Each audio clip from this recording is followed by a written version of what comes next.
আলাইকুম প্রিয় দর্শক, আপনারা দেখতে পাচ্ছেন এটা হচ্ছে কুমিল্লা বিশ্ব রোড থেকে 1 কিলোমিটার পশ্চিমে, অর্থাৎ এটা কোটবাড়ি এবং কুমিল্লা বিশ্ব রোড এর মাঝামাঝি, যেটাকে বলা হয় বেলতলি। নামটা আপনারা অনেকে শুনেছেন। সেই বেলতলির মাঝামাঝি, যেটা আপনারা জানেন যে ক্যান্টনমেন্ট থেকে কুমিল্লা ক্যান্টনমেন্ট থেকে শুরু করে কুমিল্লা পৌতনা বাজার বিশ্ব রোড পর্যন্ত এই জামটা আজকে সকাল 8টা থেকে এই পর্যন্ত বিশাল আকারে একটি জাম লেগেছে। যে জামটা যাত্রীদের অনেক দুর্ভোগ এবং কি যাত্রীরা অনেক কষ্ট পাচ্ছে।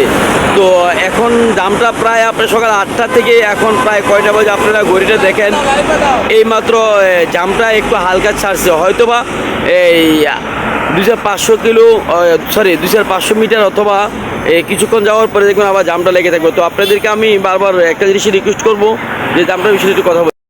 তো দর্শক, আমরা আসলে এই মুহূর্তে আছি কুমিল্লা পদুয়ার বাজার বিশ্ব রোড এবং ক্যান্টনমেন্টের মাঝামাঝি। যে আপনাদেরকে দেখাচ্ছি, যে দেখেন দুই পাশে গাড়ি দাঁড়ানো আছে।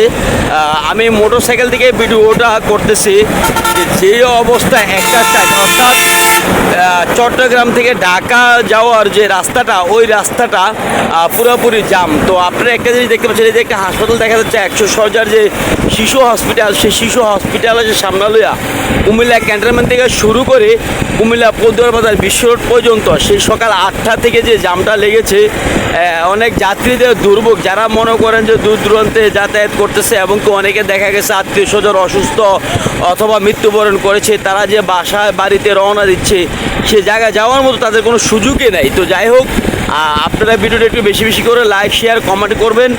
বিশেষ করে আপনাদের কাছে আমার একটাই কথা, যে একটু বেশি করে লাইক করবেন, শেয়ার করবেন, কারণ যেন মাননীয় প্রধানমন্ত্রীর চোখে আসে যে এই বাংলাদেশে এখনও মানুষ জ্যামজটে ভুগন্ত অবস্থায়। যে কুমিল্লা ক্যান্টনমেন্ট যে সেনানিবাস, ওই সেনানিবাসের যে গেটটা, ওই গেটের সামনে যে রাস্তাটুকু খারাপ, সেই খারাপের কারণে নাকি জামের অবস্থা এই পরিস্থিতিতে গিয়েছে।